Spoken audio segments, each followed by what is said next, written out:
Hi guys, in this video we are going to identify the subnetting mask in its IP address, no? So in here in set A we have 255 255.255 subnet mask, no?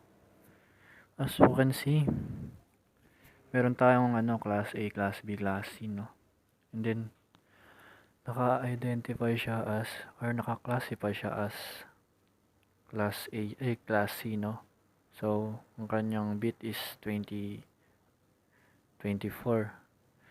And then we have 27 notation, no? Then, as you can see here, meron din tayong class B, class A, which is ang bits ng class B is 16 and then ang bits ng class A is 8. Then, we have, what we need to do is subtract the notation to our bits, which is 27 minus 24, and then we will get the answer of 8 by multiply the 2 to the power of 4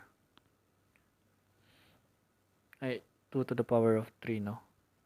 Then we get the answer of 8, which is our subnet network, no?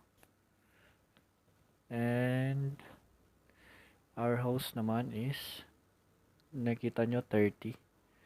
Then all we need to do is subtract the 32 by 27, no? Alam naman natin na yung IPv4 addressing is 32-bit ang kanyang equivalent lagi. And then, ayun, we got the answer of 30.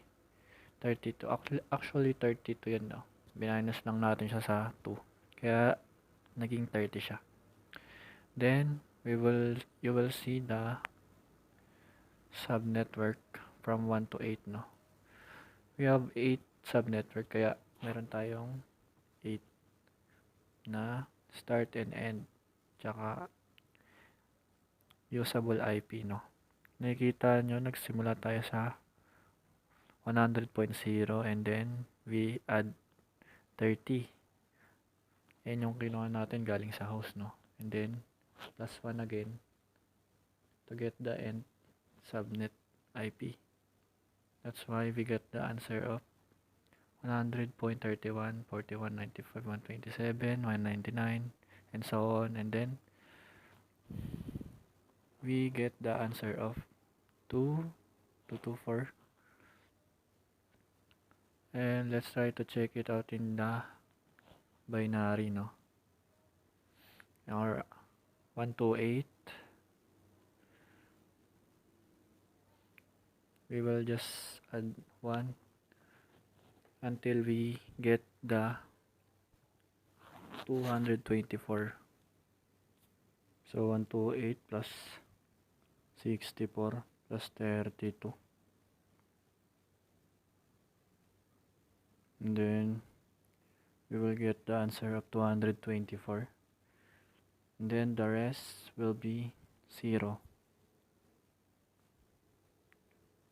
That's why we have subnetwork number of 8, because we have 3, 1, and then that will be 2 to the power of 3, no?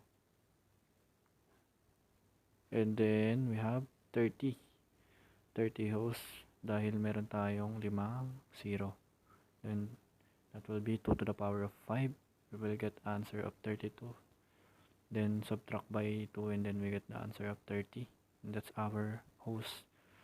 Okay, let's proceed naman sa set B. Now we have 255.255.255.240. Then we don't have notation, no? Yun yung nawawala. Ayun yung kailangan natin hanapin din. So what we need to do is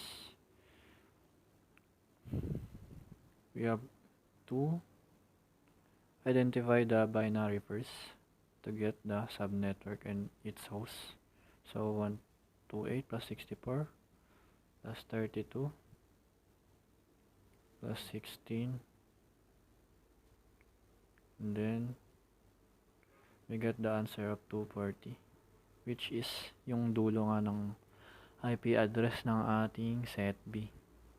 So meron tayong apat na 1, that will be 2 to the power of 4 equivalent to 16 subnetwork. And then meron tayong apat din na 0, that will be 16 also. Then minus 2, and that will be our host, no? As you can see, the set B is also class C.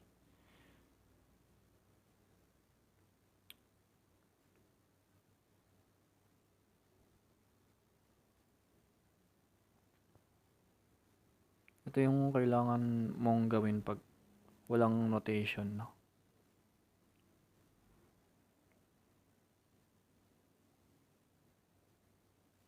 You will just need to identify first the binary, no, to get the subnetwork and the host.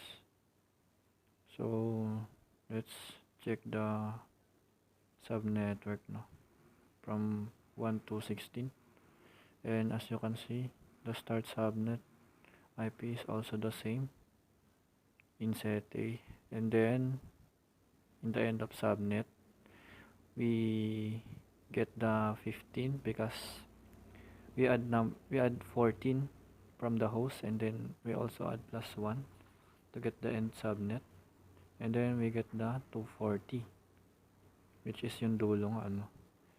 And tingnan nyo yung set C, meron siyang notation, no, while the set B is wala. So ganito lang siya, is common sense lang siya, kasi yung naunang set is 8 subnetwork, no? So we get the 16 subnetwork nung we try to solve the subnetwork by converting the decimal to binary, no? Our IP address to binary. And then we got 16 subnetwork. And then matik na yon, no? 28 ang ating notation. So yun. Then ito sa set C, we have 255.255.255, and then wala naman yung dulo. And then we have 29 notation. Same lang siya sa 1 na ang hinahanap natin, o yung nawawala is yung IP, yung dulo ng IP address. So all we need to do is the same process in the set A, no?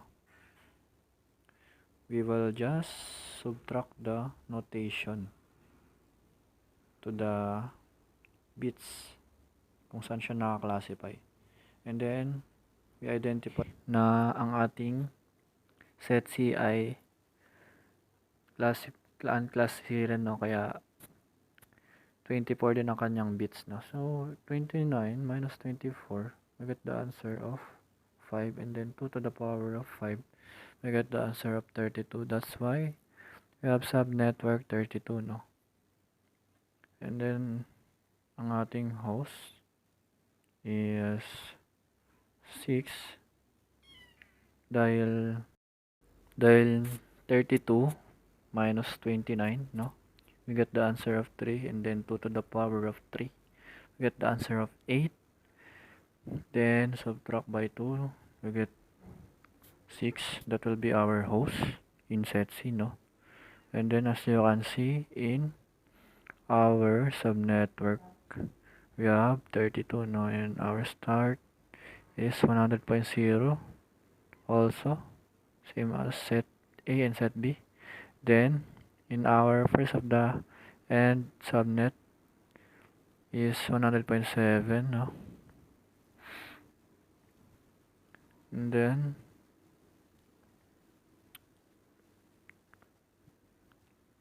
we make subnetwork from 1 to 6 to 32, and we get 248. and that will be our IP, no? Let's try to check into binary, no? So 128 plus 64 plus 32 plus 16. Still we don't get the answer of 248. And then, so plus 16 plus 8.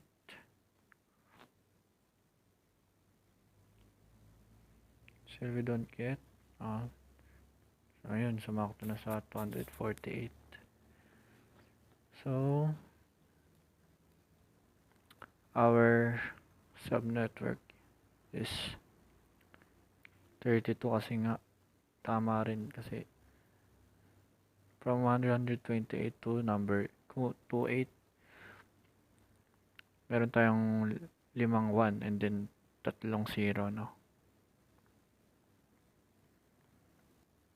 So ayun, mukhang wala naman naging problema, no?